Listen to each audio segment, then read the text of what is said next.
આવું શું કામ? આપણે જ્યારે મેરેજની વાત આવે ત્યારે ઘણા ઓપ્શન્સ આપે, આપણી પાસે હોય. બધી જગ્યાએથી એ જ ક્વેશ્ચન આવે કે અમે લગ્ન કરવા તૈયાર છીએ પણ આપણે જોબ નથી કરવાની, પછી લગ્ન પછી જોબ નથી કરવાની. શું કામ? તો કે અમને પૈસાની જરૂરિયાત નથી. પણ જરૂરી નથી કે એ પૈસા માટે જ જોબ કરતી હોય. કે જ્યારે મારો બોર્ન થયો ત્યારે મારા પપ્પાએ આખા ફેમિલીમાં, ફ્રેન્ડ્સમાં બધે પેંડા વેચ્યા. હું ફર્સ્ટ ચાઇલ્ડ હતી એટલે બીંગ અ ફર્સ્ટ ચાઇલ્ડ લોકો એમ જ કહેતા કે ગાંડો થઈ ગયો છે કે છોકરી થઈ છે તો બધાને પેંડા આપે છે. અગેન મારા ફાધર તો કન્વિન્સ્ડ હતા જ નહીં. સો એને મારા ફેમિલી અગેન્સ્ટ જઈને મમ્મી સાથે લડાઈ ઝઘડા કરીને બધી દીકરીઓ છે, બહેનો છે, જે બી ફેમિલીઝ છે એ નાની મોટી વાતમાં આજકાલ જોવા મળે છે કે છૂટા પડી જાય છે, ડિવોર્સ થઈ જાય છે. તો ઘરમાં કાંઈ કામ ન થયું હોય તો બી મારા સાસુ એમ નહીં કે આ કામ કેમ નથી કર્યું. હું ક્યારે ક્લિનિકથી મોડી આવી હઈશ તો બી એ રસોઈ બનાવીને રાખશે. એમ નહીં વિચારે કે હું રસોઈ નથી બનાવવાની, એ આવીને બધું કામ કરશે. ક્યારેય મને એવું નથી કીધું કે સવારે ઉઠીને અમને વહેલો નાસ્તો જોશે કે ચાય જોશે. લોકો જે બારે ભણવા જાય છે એ લોકોને બી હું એ જ કહું છું, દીકરીઓને, કે સ્પેશિયલી તમારા પેરેન્ટ્સનો ટ્રસ્ટ ના તોડો. જે બી છે તમારા પેરેન્ટ્સે આટલું મહેનત કરીને તમને બારે મોકલી છે તો એમને એક ટ્રસ્ટ જાળવી રાખો. દીકરી વાલનો દરિયો છે. દીકરી એ સપનાનું વાવેતર છે. દીકરીઓ માટે કેટલું લખાયું છે, કેટલું બોલતા હોય છે. દીકરીના વધામણા થાય, કોઈ પરિવારમાં જન્મ થાય તો ખુશીનો માહોલ હોય. એવું કે દીકરીઓ બે કુળને તારી દે છે. પણ આ બધી વાતો કરીએ છીએ પણ ક્યારેય ખરેખર ખરા અર્થમાં આ સમાજમાં ક્યાંક જોવા મળે છે? જે પોટેન્શિયલ ધરાવતી દીકરી છે, એનામાં એબિલિટી છે, તો શું ખરેખર એને એ ફ્રીડમ મળે, એ સ્વતંત્રતા મળે છે કે એ પોતાનું પોટેન્શિયલ બહાર લાવી શકે, લોકો સુધી પહોંચાડી શકે, પોતાનું જીવન પોતાની મરજી મુજબ જીવી શકે? શું ખરેખર આ વાસ્તવિકતા છે કે કેમ? આ એક પ્રશ્ન છે. દીકરી ભણી ગણીને ખૂબ હોશિયાર છે, એનામાં ટેલેન્ટ છે અને એક સારામાં સારી નોકરી મળે છે એને, કદાચ પોતાનો બિઝનેસ કરી રહી છે, પણ જ્યારે વ્યવસાયની વાત આવે, એનું લગ્ન નક્કી થાય ત્યારે બસ એને ત્યાં સુધી એની કારકિર્દીને પૂર્ણ વિરામ મૂકી દેવાનો. આવા કેટલાય પ્રશ્નો છે. આ બધા પ્રશ્નોના જવાબ મેળવવા છે. ગુજરાતના પ્રથમ MSc in oral implantology doctor Charmi આપણી સાથે છે, તો એમની સાથે વાત કરીએ. અનફિલ્ટર્ડ ચર્ચા છે, બસ સમજતા જ મેડમ આપની સાથે મુલાકાત કરવાની છે અને આ બધા પ્રશ્નોના જવાબ લેવા છે. તો સ્વાગત છે વાત ગુજરાતી પર. થેન્ક યુ જયભાઈ, મને આ ઓપોર્ચ્યુનિટી દેવા માટે કે જે મારા મનની વાત છે ઘણા લોકો સુધી પહોંચાડી શકું છું. આજે જે મેં અચીવમેન્ટ લાઈફમાં લીધું છે એ કદાચ આ મારી વાત સાંભળીને કોઈ બીજા બી ઇન્સ્પાયર થઈ શકે છે. બિલકુલ મેડમ, એટલે જ ખાસ તમને આજે ઇન્વાઇટ કર્યા છે અને તમારી સાથે વાતો કરવી છે. જ્યારે દીકરીની વાત આવે ને મેડમ, જે મેં શરૂઆતમાં કીધું કે એનામાં પોટેન્શિયલ છે, એનામાં બધું છે, એ એચીવ કરે છે અભ્યાસ કરવા દેવામાં, તો એને શરૂઆતથીને જ નાના હર્ડલ્સ આવવાના ચાલુ થઈ જાય છે. જ્યારે દીકરાના કેસમાં એવું નથી હોતું. તો આ તમારો શું આમાં પોઈન્ટ ઓફ વ્યૂ છે, એની ડિટેલમાં વાત કરો, શરૂઆતથી વાત કરો. તમારા ક્વેશ્ચનમાં મને એક મારા નાનપણની વાત યાદ આવે છે. એટલે મારા પેરેન્ટ્સ મને આ વાત કરતા કે જ્યારે મારો બોર્ન થયો ત્યારે મારા પપ્પાએ આખા ફેમિલીમાં, ફ્રેન્ડ્સમાં બધે પેંડા વેચ્યા. હું ફર્સ્ટ ચાઇલ્ડ હતી એટલે બીંગ અ ફર્સ્ટ ચાઇલ્ડ લોકો એમ જ કહેતા કે ગાંડો થઈ ગયો છે કે છોકરી થઈ છે તો બધાને પેંડા આપે છે. તો એટલે પણ મારા ફાધર એડમેન્ટ હતા કે ના, દીકરી છે તો શું થઈ ગયું, એ ભણશે, એને હું ભણાવીશ અને આગળ વધશે, મારું નામ એ જ રોશન કરશે. એને એવું નહોતું કે દીકરો છે તો હું બાટીશ એમ. બટ એટલે દીકરી અને દીકરામાં કોઈ ફરક નહોતો, કોઈ ડિફરન્સ નહોતો. અને ઇવન આફ્ટર જ્યારે મારું એડમિશન લેવાની વાત થઈ સ્કૂલમાં, તો પહેલાં તો મને ગુજરાતી મીડિયમમાં બેસાડી કે મમ્મીને ને બધા ફેમિલીમાં, ને એમાં ડિસ્કશન એવી રીતે થયું કે દીકરી છે તો એને શું કામ એટલું ભણાવવાની જરૂર છે. અચ્છા, ભણાવવાની જરૂર નથી. ગુજરાતી મીડિયમમાં બેસાડો તો બી ભણી લેશે જેટલું ભણવાનું છે એટલું. સમહાઉ એક વર્ષ નીકળું, અગેન મારા ફાધર તો કન્વિન્સ્ડ હતા જ નહીં. સો એને મારા ફેમિલી અગેન્સ્ટ જઈને મમ્મી સાથે લડાઈ ઝઘડા કરીને એને મને ઇંગ્લિશ મીડિયમમાં ટ્રાન્સફર કરી. અચ્છા. કે જે બી થશે એ એનું ફ્યુચર બ્રાઇટ કરી લેશે. આજે હું જે કાંઈ પણ છું ઇંગ્લિશ મીડિયમમાં હતી તો એના લીધે આજે મારા કરિયરમાં હું ઇન્ટરનેશનલ ડૉક્ટર્સ સાથે બી એટલી ફ્લુએન્સીથી એટલા કોન્ફિડન્સથી વાત કરી શકું છું. આપણા કોઈ કેસીસ છે એ ડિસ્કસ કરી શકું છું. So it is all because of my education. કેવું લાગે મેડમ, રાજકોટ જેવા મતલબ રાજકોટની અંદર સૌરાષ્ટ્રમાં એક દીકરી આવે છે, ઇન્ટરનેશનલ સ્ટડી કરવા માટે જવાનું છે અને એ અચીવ કરીને ગુજરાતની ફર્સ્ટ લેડી ડૉક્ટર એ એક બેનર તમે લઈને આવો છો કે જે કોઈએ પણ મહિલા ડૉક્ટરે આ ડિગ્રી અચીવ નથી કરી, તો એ કેવું ફીલ થાય અને એ સમગ્ર પ્રોસેસ કેવી હતી, ફેમિલીનું માહોલ કેવું હતું, એના વિશે થોડીક વાત કરો. એટલે ટુ બી ફ્રેન્ક ઇમ્પ્લાન્ટ્સ જે છે ડેન્ટલ ઇમ્પ્લાન્ટ્સ મારી ફિલ્ડ છે. આફ્ટર માય ગ્રેજ્યુએશન મેં મારું ટોટલ ફોકસ ડેન્ટલ ઇમ્પ્લાન્ટ્સમાં જ કરેલું. ઇમ્પ્લાન્ટ્સ એટલે ગુજરાતીમાં જે આપણે પરમેનન્ટ દાંત જે ફિટ કરે. યસ. તો ઈ બ્રાન્ચ એવી છે કે એમાં સર્જરી જ હોય છે. જ્યારે પેઢા ખોલીને તમે હાડકામાં સ્ક્રૂ બેસાડવાનો હોય છે તો ઈ પ્યોર સર્જરી. એટલે સર્જરીમાં વુમન થોડી ઓછી ઇન્ક્લાઇન હોય. એટલે આ ફિલ્ડમાં મેં પ્રોગ્રેસ કર્યું બિકોઝ આફ્ટર માય મેરેજ મારા હસબન્ડે મને સપોર્ટ કર્યો, મારા ઇનલોઝે મને એટલો સપોર્ટ કર્યો કે ભલે આપણે જે બી થાય પણ એને ઇન્ટરનેશનલ લેવલ સુધી આપણે પહોંચાડવા માટે એનું નામ બને એના માટે આપણે ગમે એ કરશું. ઓકે, મેરેજ પછી આ સ્ટડી કર્યું એક્સ્ટ્રા તમે? સ્ટડી આફ્ટર માય મેરેજ થયું છે. એટલે એના માટે હું ડેફિનેટલી મારા હસબન્ડ મારા ઇનલોઝનો ખૂબ ખૂબ આભાર માનું છું કે આજે હું જે કાંઈ પણ છું એમના કારણે જ છું. પેરેન્ટ્સે તો મને ડેફિનેટલી ગ્રેજ્યુએશન સુધી તો પહોંચાડી, પણ આજે જે એક લેવલ મેં અચીવ કરી લીધું છે એ મારા ઇનલોઝ અને માય હસબન્ડના સપોર્ટથી જ મેં અચીવ કરેલું છે. આસપાસ મેડમ કેટલા એવા કિસ્સાઓ, કેટલી એવી બેનપણીઓ હશે અભ્યાસમાં, ગ્રેજ્યુએશનમાં, કે જેનામાં તમને એમ લાગતું હશે કે મારી બેનપણીમાં તો મારી કરતાં વધારે પોટેન્શિયલ હતું પણ આજે કદાચ એ ન હોય, એ ન કરી શકતી હોય, મે બી એ ફેમિલી સાચવે છે, તો એવી સ્ટોરી શું છે આસપાસની કે જે શેર કરી શકો તો કેટલી મહિલાઓને પ્રેરણા મળે? તમારી વાત સાવ સાચી છે. સ્ટડીઝ ટાઈમે ઘણી બધી મારી ફ્રેન્ડ્સ હતી જે ટોપર્સ હતી. એટલે ત્યારે આપણને એમ જ થતું કે આ લોકો ટોપર છે તો હું શું કરીશ લાઈફમાં, શું કરીશ એ ખબર જ નથી. પણ આફ્ટર સીઈંગ માય જર્ની મને એ લાગ્યું કે લાઈફમાં ડેડિકેશન હોય કાંઈ પણ શીખવાનું તો percentage marksheets is just on papers, પણ તમારી રીતે તમે જે ડેવલપમેન્ટ કરો, ખુદને સેલ્ફ ડેવલપ કરો એ વધારે ઇમ્પોર્ટન્ટ છે અને એ જ તમને આગળ લઈ જાય છે. એક ગુજરાતી કહેવત બી છે ને કે ભણતર કરતાં ગણતર જરૂરી છે. બિલકુલ. તો એ વાત મારા લાઈફમાં તો ડેફિનેટલી એ સાચી જ પડી છે. એટલે લાઈક મારે થોડુંક પાછળ જવું છે. તમે કીધું કે ફાધરને બધા એવું કહેતા હતા કે ગાંડો થઈ ગયો છે, દીકરીનો જન્મ થયો છે તો આટલા પેંડા વેચે છે, પણ જ્યારથી તમને સમજણ આવી ત્યારથી એક દીકરી અને બાપનું બોન્ડિંગ આખું બહુ ડિફરન્ટ લેવલનું હોય છે, તો એ બોન્ડિંગ કેવું હતું એના વિશે થોડી વાત કરો. જો એમને ટ્રસ્ટ કરીને મને સ્ટડીઝ માટે બારે બી મોકલી છે. હું રાજકોટમાં સ્ટડી મેં નથી કર્યું. આફ્ટર 12th મેં આઉટ ઓફ ગુજરાત સ્ટડી કરેલું છે. ઓકે. એટલે ત્યારે બી ક્વેશ્ચન હતો ફેમિલીમાંથી કે ગુજરાતની બારે મોકલે છે ભણવા માટે, આખું રાજ્ય ધ્યાન રાખજે બધાને કેવું પેરેન્ટ્સ તો એ જ અલર્ટ જ કરતા હતા. હા, એટલે no doubt I kept their trust.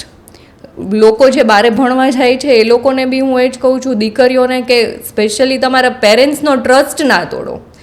જે બી છે તમારા પેરેન્ટ્સે આટલું મહેનત કરીને તમને બારે મોકલી છે તો એમને એક ટ્રસ્ટ જાળવી રાખો. એ તમે જે કહેશો એ બધું માનશે, એમાં ક્યારેય ના નહીં પાડે. તમને આટલો ટ્રસ્ટ કરીને બારે મોકલા છે તો ગમે એ બીજું બી હશે તો તમને સપોર્ટ કરવાના જ છે. એટલે વિશ્વાસ રાખી અને તમને મોકલા બહાર ભણવા માટે. પેરેન્ટ્સનું એજ્યુકેશન એટલું હાયર એજ્યુકેશન ખરું? ના, મારા ફાધર એક 1000-2000 પોપ્યુલેશનવાળા વિલેજમાંથી આવે છે. મમ્મી હાઉસવાઈફ છે. રાજકોટમાં આવીને પપ્પાએ બિઝનેસ કરેલો છે, પણ એટલા એજ્યુકેટેડ નથી.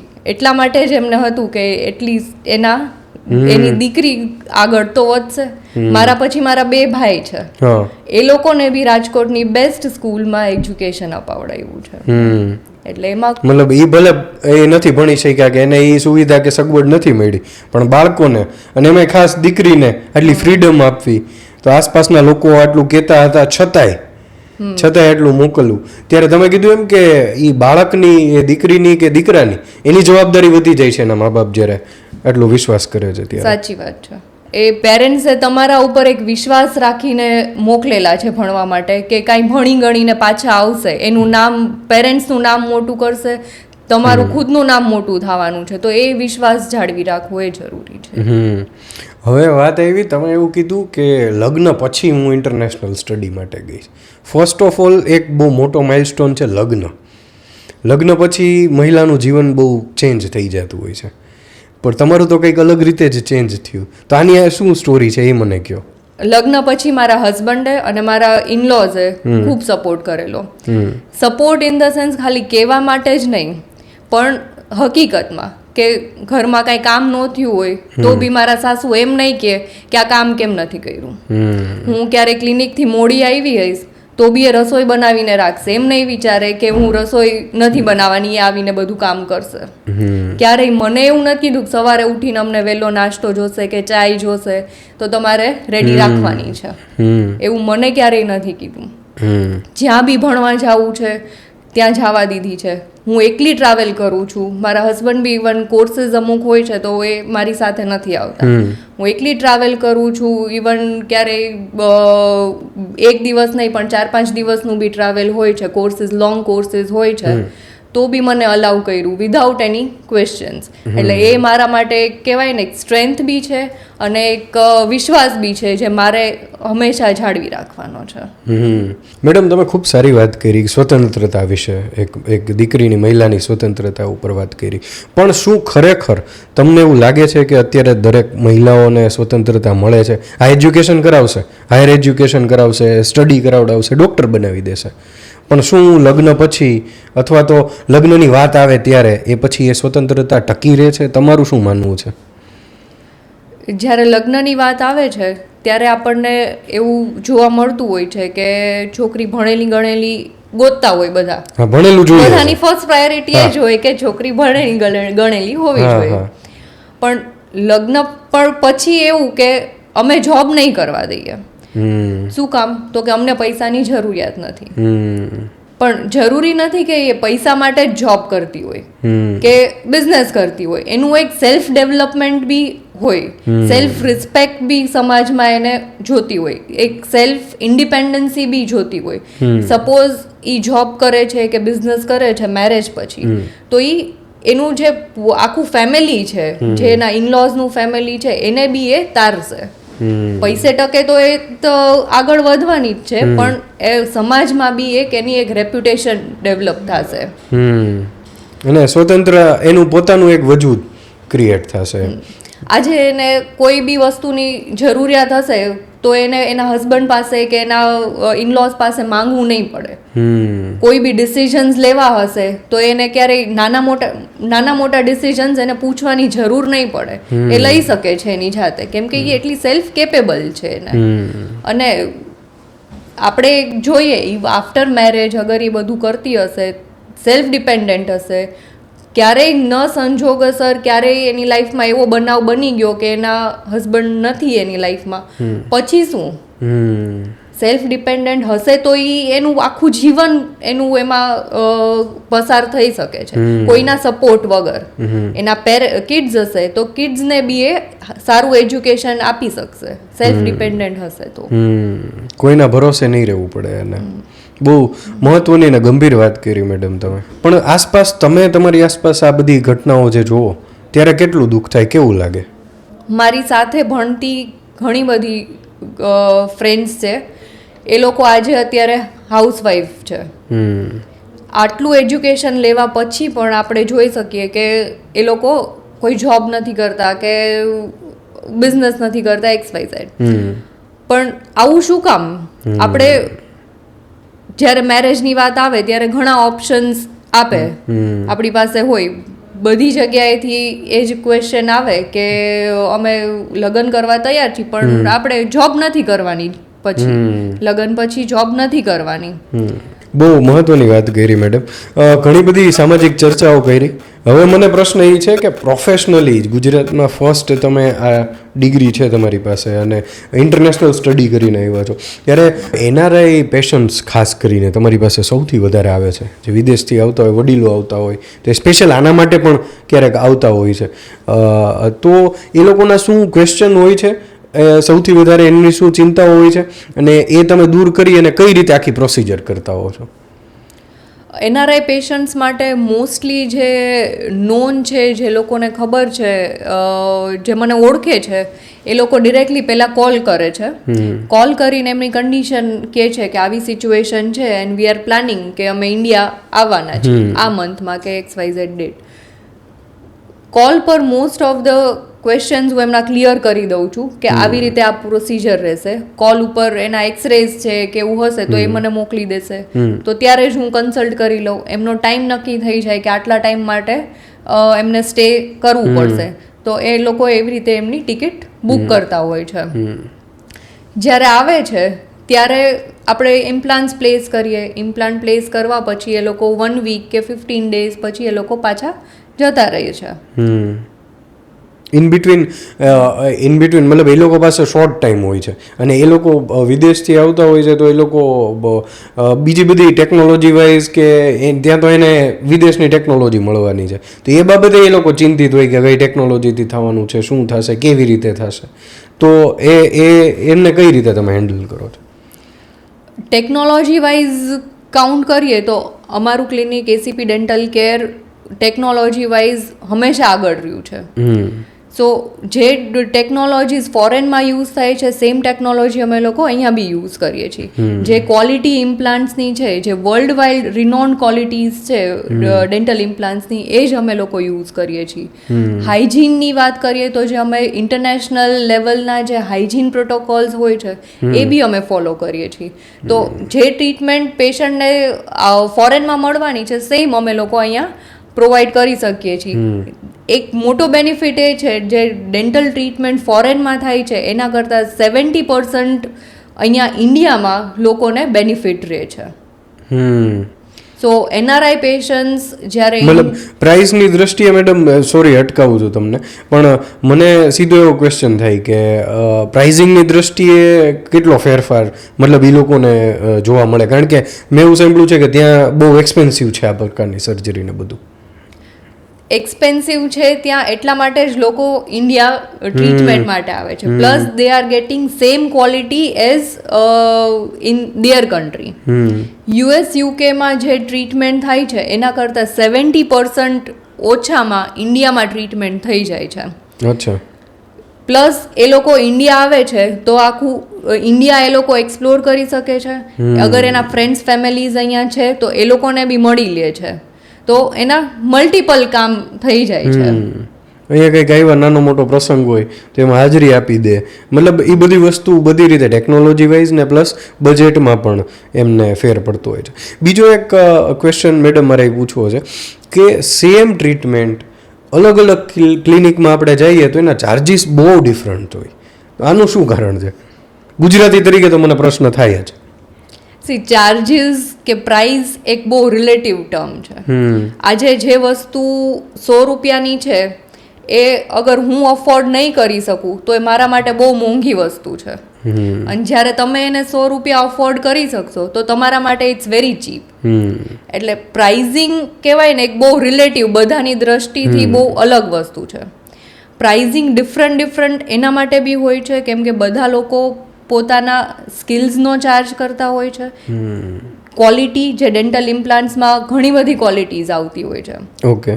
ક્વોલિટીનો બી ચાર્જ હોય છે, પ્લસ જે ટેકનોલોજી યુઝ કરે છે એનો બી ચાર્જ હોય છે. અને પ્રાઇઝિંગ એક ક્વોલિટી ઉપર બી ડિપેન્ડ કરે છે. ક્વોલિટીઝ ડેન્ટલ ઇમ્પ્લાન્ટ્સમાં ઘણી બધી ક્વોલિટી આવે છે, પ્લસ ઉપર જે દાંત લગાવવામાં આવે છે એમાં બી ઘણી બધી ક્વોલિટીઝ આવે છે.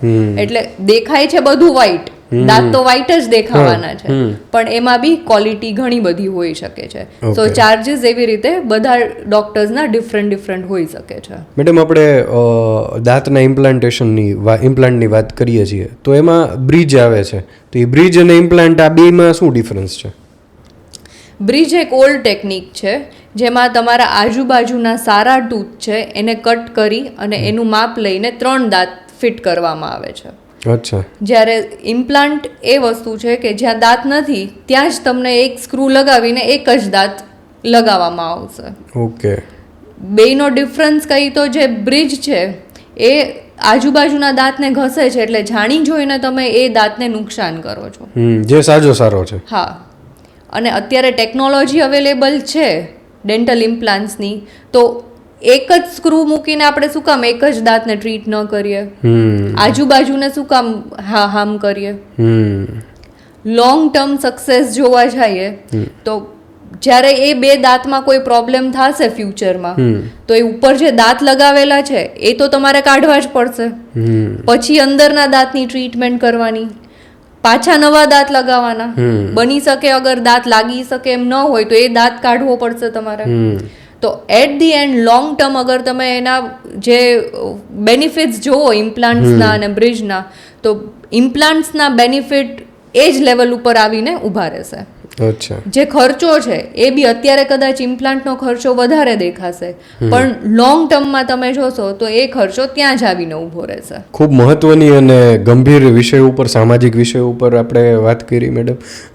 ત્યારે અંતિમ સવાલ, જાતા કેટલાય મહિલાઓ માટે તમે એક આદર્શ છો, ઇન્સ્પિરેશન છો, તો એ મહિલાઓને જોતે હોય કોઈ પરિવાર આ માધ્યમથી જોઈ રહ્યા હશે તો શું તમે અંતિમ સંદેશ આપશો?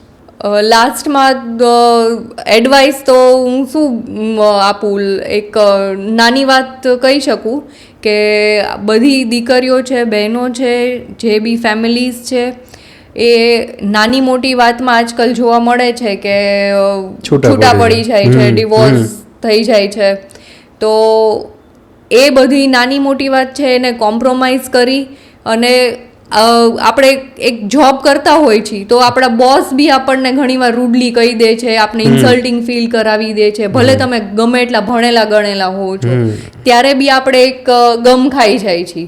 તો પેરેન્ટ્સ અગર આપણને 2 શબ્દ કહી દે છે તો જવા દો, પેરેન્ટ્સ જ છે, મોટા છે, કાંઈ કીધું હશે તો તમારા ભલાઈ માટે જ કીધું હશે. એવી રીતે દીકરીઓને એ જ છે કે બંને ફેમિલીઝને જાળવીને ચાલો તો તમે પ્રોફેશનલી અને પર્સનલી બી ગ્રો કરી શકશો. સ્કાય ઇઝ યોર લિમિટ બધું, બટ ઓલ ધ થિંગ્સ જાળવીને આગળ વધીએ તો આઈ થિંક કે કોઈને કોઈ રૂકાવટ આવતી નથી. ખૂબ મહત્વની વાત કરી મેડમ તમે. મહિલાઓ, એની સ્વતંત્રતા, સામાજિક પ્રશ્નો અને તમારા પ્રોફેશન વિશે ઘણી ડિટેલમાં આપણે આજે ચર્ચા કરી.